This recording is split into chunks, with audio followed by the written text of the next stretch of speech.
वर्षित act जो है बहुत बड़ा महापाप है और देश के साथ बहुत बड़ा छलावा हुआ है।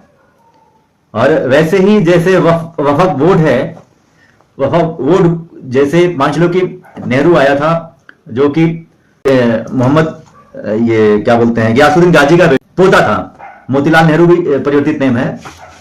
तो ये सब लोगों की इस्लामिक जो मानसिकता रही है, इन लोगों ने ही देश को इस कगार पे लेके चले आए हैं, क्योंकि यह गृह युद्ध पूरी तरह से छिड़ा हुआ है और रखाए बैठे हैं। जब मौका मिले संजय शर्मा का सर तन से जुदा कर देंगे। जब मौका मिलेगा हमारे श्रीमान माननीय महाराज जी का जो है योगी आदित्यनाथ जी का सर तन से जुदा कर देंगे, मार देंगे। जो कि हम लोग देश राष्ट्र हित के लिए आप लोगों को सचेत किया करते हैं, जगाया करते हैं, बताया करते हैं। और वही बात करी जाती है धारा 30A। धारा 30A में ये हुआ था कि हमारा जो भी धर्म की शिक्षा है, सनातन की शिक्षा है, चाहे गीता है, चाहे हमारा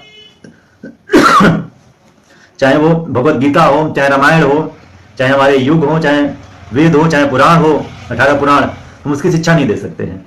लेकिन वही सब ये धारा 30 में अपने धर्म की दीन तालीम की शिक्षा दे सकते हैं, मतलब मजहब की शिक्षा दे सकते हैं। ये कांग्रेसियों की देन है। माइनॉरिटी अफेयर्स बनाया, माइनॉरिटी के नाम पर जो है अल्पसंख्यक, बल्कि अल्पसंख्यक ये सब है नहीं, दूसरे नंबर के। अल्पसंख्यक देना है तो हमारे जैन भाइयों को दीजिए, अल्पसंख्यक दर्जा देना है हमारे सिख भाइयों को दीजिए, जो कि 2% है, 5% है। अरे आप लोगों की जो अगर 2011 की बात करी जाए तो उस समय 2011 में 10 साल बाद जो है जनगणना होती है, तो उस समय आप लोग जो है 18 पॉइंट कुछ थे। अगर एक्चुअल आंकड़ा बताई जाए तो 17.89% थे। और अगर अभी की बात करी जाए तो आप लोग 20% जो है क्रॉस कर चुके हैं। और ऐसे ही घुसपैठिए भी यहां पे आ रहे हैं। घुसपैठ हमारे देश के लिए बहुत बड़ा खतरा है। 6 करोड़ घुसपैठिए कैसे आ गए? लालची लोगों के कारण ही तो आ गए। और इसका जवाब यही है जो वहां पे हो रहा है। इसका यह जवाब है कि अगर भय दिखाना है और वार का प्रतिकार करना है तो यही है कि जैसे उन लोगों के साथ में हो रहा है वैसे यहां के सनातनी लोग भी करें। जितने घुसपैठिए ये 6 करोड़ हैं उनको ढूंढ ढूंढ के मारे। मोदी जी के ऊपर इतना ज्यादा दबाव है कि क्या बताया जाए, और मोदी जी को उकसाया जा रहा। ठीक है, बात सही समझ में आती है, लेकिन भय बिन होए न प्रीत। जितने भी हमसे 6 देश ऊपर हैं उन लोगों ने डर दिखाया है। हम तो अर्थव्यवस्था में चौथे 5वें नंबर पे हैं, और वर्ल्ड पावर की बात करी जाती है तो 30वें नंबर पे हैं इस समय मोदी जी के कार्यकाल में। तो हम विकास के में भी जो है चौथे या 5वें नंबर की अर्थव्यवस्था है, और बात करी जाए तो पावर के मामले भी हैं 30वें नंबर की, ये ताकत के मामले में। और हमने जो राफेल खरीदा है तो क्या बच्चों खेलने के लिए थोड़ी ना मतलब खरीदा हुआ है। या अगर बात करी जाती है यहां पर कि हमारे पास जो परमाणु बम है तो वो मतलब शो के लिए थोड़ी ना रखा हुआ है। या हमारे पास ब्रह्मोस्त्र है, हमारे पास तमामों ऐसे बुलेट प्रूफ आजकल हम लोग सेल्फ मेड हैं, सब बना रहे हैं। और हमारे यहां से अब हथियार विदेश भी ले रहा है, तो केवल दिखाने के लिए है। इसको हमें डर दिखाना पड़ेगा कम से कम। कुछ नहीं तो हमारा जो राफेल है, एक बार वहां बांग्ला पड़ोसी देश है तो चक्कर भी लगा सकते हैं, दिखा सकते हैं।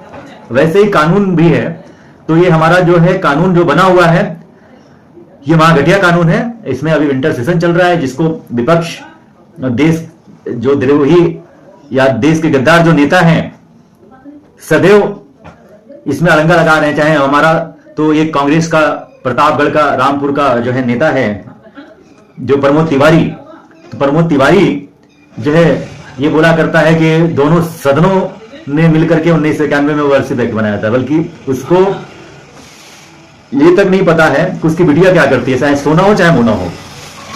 उसने भी पीछे अपने स्वरूप को चेंज किया। पर्सनल लाइफ में मैं नहीं जाना चाहता हूं, रूप अपनाया। चाहे वह कॉलेज में थी, चाहे यूपी कॉलेज में हो, चाहे वह जीआईसी में हो, चाहे कहीं पे भी चेंज किया, जो कि इतिहास है। लेकिन ये बंदा अभी भी पंडित के नाम पर और हिंदू के नाम पर, सनातनी के नाम पे एक कलंक है। स्वार्थ भाव और ये सत्ता लोभ में, कुर्सी के लिए ये कुछ भी ये सब करते चले जा रहे हैं राजनेता। तो राजनेताओं के भरोसे आप लोग मत रहें और स्वयं जगे, स्वयं फैसला ले कि हमें क्या करना है। अगर अब नहीं जगे तो आपकी बहन बेटियां, जैसे बांग्लादेश में हो रहा है, चाहे पश्चिम बंगाल में हुआ था या जम्मू कश्मीर में हुआ था, अभी जल्दी की घटना कश्मीर फाइल आप लोगों ने देखी, चाहे अगर साबरमती रिपोर्ट देखा है आप लोगों ने, 2002 की बात है, 27 जनवरी की, तो वो गोधरा जो कांड हुआ था तो वो अयोध्या से ही गाड़ी निकले थे। तो कैसे कैसे चुन चुन करके हिंदुओं को सर्वनाश किया जा रहा है, मिटाया जा रहा है। हम लोग तो 2 बच्चे पैदा करते हैं, वो सब तो 40 पैदा करते हैं। हम लोग की 1 बीबी होती है, उन लोग की 4 बीबियां होती हैं। तो सुधरो मेरे भाइयों, जगो मेरे भाइयों।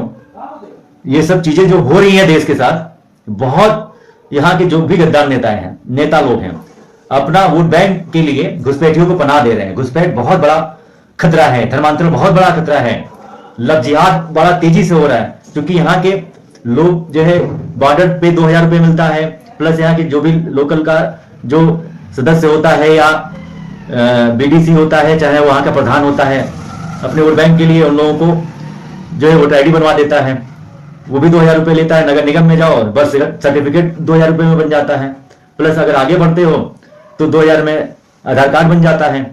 ऐसे ही करके 10,000 में सारी आइडिया बन जाती हैं, पैन कार्ड वगैरह सारी चीजें मिला करके। ये कमरा लेते हैं लोग, चाहे अभी दिल्ली में अभी दिखा रहे थे हमारे मान्य जी कि एक ही कमरे में 34 लोगों का, एक कमरे में 34 लोगों का जो घुसपैठिए थे, आधार कार्ड, पैन कार्ड और वोटर आईडी कार्ड बना हुआ है। उसको मीडिया नहीं दिखाएगी। वो जो आदमी संघर्ष कर रहा है, इतनी खोजबीन कर रहा है, निकाल रहा है, तो एक ही घर में, बल्कि जब वहां पे लोग पहुंचे तो सब के सब गायब थे। कमरा लेकर के वहां पे जो है ये इतनी तेजी से आइडिया बनी थी, फर्जिफिकेशन हुआ था। तो ये चल रहा है, और अभी नहीं तो कभी नहीं।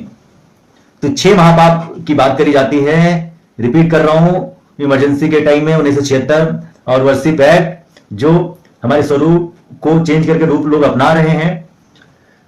तो ये बहुत वो है, उसके लिए आवाज उठाइए। सुप्रीम कोर्ट में मामला चल ही रहा है, हम लोग पीआईएल डाले हुए हैं, अश्विनी उपाध्याय जी उसमें संघर्ष कर ही रहे हैं। आप लोगों को भी सपोर्ट करने की जरूरत है, मोदी जी तक ये बात पहुंचाने की जरूरत है। और 1992 में जो वर्षिप एक्ट, ये क्या बोलते हैं, वर्षिप एक्ट के बाद जो ये माइनॉरिटी कमीशन जो बना, माइनॉरिटी अफेयर्स बना, माइनॉरिटी के नाम पे धर्मांतरण हो रहे हैं, माइनॉरिटी के नाम पे विदेशी फंडिंग भी आ रही है, जो कि उसी का रूप लेता है, धर्मांतरण का ही एक रूप है और स्वरूप है। उसको मजबूती दी गई। 2010 विदेशी चंदा, 57 मुल्कों से जो खाली देशों से पैसा आता है धर्म के प्रचार प्रसार के लिए, जिहाद के लिए, या यहां पर जितने भी ये चैलेंजेस हैं, वर्षिप एक्ट की जो अगर बात करी जा रही है, तो वो फंडिंग आती है कि कैसे भारत को गजवा हिंद बनाना है। जितने भी देश विरोधी तत्व हैं, जिस देश को बर्बाद करना होता है, वहां फंडिंग करते हैं। वैसे ही एफसीआरए कानून बना है, एफसीआरए कानून के तहत एप्लीकेशनें भी दी जा रही है मोदी सरकार को कि हमको अलाउ करें कि हम अपने मठ, ये जो भी मस्जिदें हैं, उनके प्रचार प्रसार में उनको मतलब जो है रक्षा कर सके, सब कर सके। तो वो जो कर रहे हैं, दिनों रात उसी में लगे हुए हैं, जमीनी स्तर पर लगे हैं। आप लोग केवल आलू महंगा हो गया, प्याज महंगा हो गया, टमाटर महंगा हो गया, अरहर की दाल महंगी हो गई, दूध महंगा हो गया, इसमें लगे हुए हैं। लेकिन वो लोग जमीनी स्तर से काम कर रहे हैं धर्म के प्रचार प्रसार के लिए। यही कारण है कि वो लोग देखते देखते जल्दी जल्दी 57 अपना जो है इस्लामिक स्टेट बना लिए, 57 मुल्क बना लिए, कहने मतलब है। और आप लोग आलू प्याज में ही लगे रहे, दूध में लगे रहे, अपने रोज की कमाई में लगे रहे, रोजी रोटी में लगे रहे, वो सब, लेकिन उसमें नहीं लगे रहते हैं। वो 40 बच्चे पैदा करते हैं या घुसपैठ भी कर रहे हैं, आजकल घुसपैठ भी बहुत बड़ा मुद्दा है। तो वो कैसे भी करके गजवा हिंद भारत देश को इस्लामिक देश बनाना चाहते हैं। और अगर उसमें बात करी जाए 1995, ये भी बहुत बड़ा महापाप कांग्रेसियों ने किया था। अब तक के सबसे बड़ा महापापों में ये महापाप है, जो कि किसी की संपत्ति पे अगर वो सीधे कह दें कि वह वक्फ वोट की संपत्ति है, जैसे बनारस के हमारे यूपी कॉलेज पे जिहादियों ने कह दिया था कि वक्फ वोट की संपत्ति है।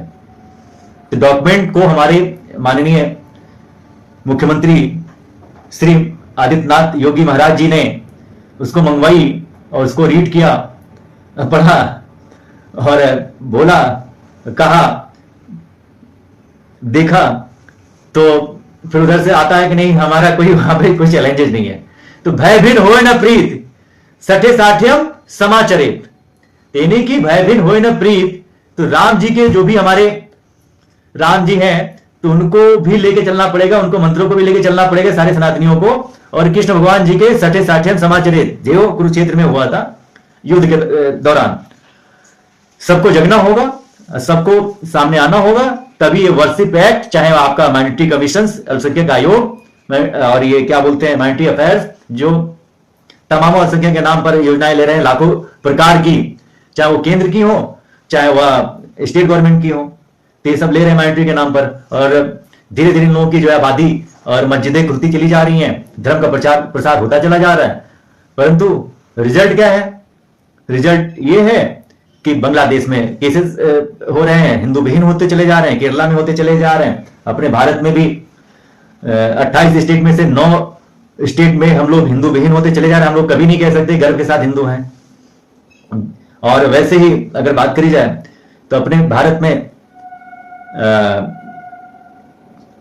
800 जिले हैं, तो 800 जिलों में से 200-250 जिलों की डेमोक्रेसी पूरी तरह से बदल चुकी है, गांव स्तर पर भी तेजी से बदल रही है। 6000 तहसीलें हैं, 6000 तहसीलों से 300-350 तहसीलों की डेमोक्रेसी बदल चुकी है। लगती भारत की सीमाएं हैं, बारंबार मैंने बताया, वहां की डेमोक्रेसी बड़ा तेजी से बदल रही है। वहां इतना तेजी से बदल रही है कि कोई भी बाहर के सेनाएं आना चाहें, चाहे इधर से उधर, तो पूरा वो लोग चक्का जाम कर देंगे। हाईवे हैं जितने, वहां पर जो है इन जिहादियों की प्री प्लान जमीनी स्तर से काम कर रहे हैं, तो वहां पर भी इन लोगों ने पूरा कब्जा कर रखा है। जितने भी हमारे बंदरगाह हैं वहां पे इन लोगों की झुग्गी झोपड़ियां हैं, मजारे बनाते चले जा रहे हैं वोट के नाम पर। ऐसे ही माँ बाप की अगर बात करी जाए तो 2004 में भी हुआ था, और ऐसे ही माँ बाप की बात करी जाए 2013 में भी हुआ था, ऐसे माँ बाप की बात करी जाए 2012 में भी हुआ था। विशेष शिक्षा विशेष स्कूल, और आर्टिकल 40 जो है मनमोहन जी की सरकार ने जो है वो किया था, जो 1995 को आर्टिकल 40 में इतना वो कर दिया कि माननीय सांसद विधायक के ऊपर भी वो केवल वो कह दें मात्र कि वोट की संपत्ति है तो वोट की संपत्ति हो जाएगी। तो ये नेहरू ने भी जो है उसमें संविधान में, जैसे ये संविधान है तो संविधान में कहीं पर भी, संविधान की कॉपी है तो इसमें कहीं पर भी वक्फ बोर्ड का जिक्र नहीं है, चैरिटी शब्द का जिक्र था। अगर वही बात करी जाए तो उसने 1951 में भी जो है कई परिवर्तन किए। लगातार संविधान को इन लोगों ने खेल समझ के खेला है और खेलते चले जा रहे हैं, और यहाँ के लोग जो है सदर को भी नहीं चलने दे रहे। तो आप लोगों को टीट फाट टैग सठे साठे समाचरित वाली नीति को अपनाना पड़ेगा, वरना ये अपना भारत गजवा हिंद बन जाएगा, इस्लामिक देश बन जाएगा। ये आप लोग बखूबी समझे। अन्यथा आक्रांताएं कब आए थे? यही कटमुल्ले जो कल के कायर थे, वहां पर जाने के बाद, जैसे यहाँ पे लोग आलू टमाटर में बिजी हैं, लेकिन अगर वो लोग आते हैं, मंत्रारण करते हैं, और आजकल धर्मांतरण के कई साधन हैं, फंडिंग आती है। अगर कह दिया जाए कि आप अगर 2 लाख रुपए ले लीजिए, हमारे धर्म में आ जाइए, हमारे मतलब मजहब में आ जाइए, तो आजकल इतने लोग लालची हैं, बेरोजगारी इतनी है कि लोग अपना धर्म भी बेच दे रहे हैं, और अपने बहन बेटियों को आजकल इतने जगह लोग पीड़ित हैं, बेरोजगार हैं। और बेरोजगारी की बात करती थी कांग्रेस, इंदिरा जी का तो एक नारा था, गरीबी मिटाओ, गरीबी मिटाओ, और गरीबी मिटाने के नाम पर हिंदुओं का ही इन लोगों ने नसबंदी करवाया, इनको पैसा दिया, मुसलमानों को कोई नसबंदी नहीं हुई। तो गरीबी के नाम पे नसबंदी हो गए, और वो सब 4 बीवी 40 बच्चे पैदा करते चले गए। वो लोग ना ही पोलियो को ड्रॉप पीते हैं, ना ही कोई टीका लगवाते हैं।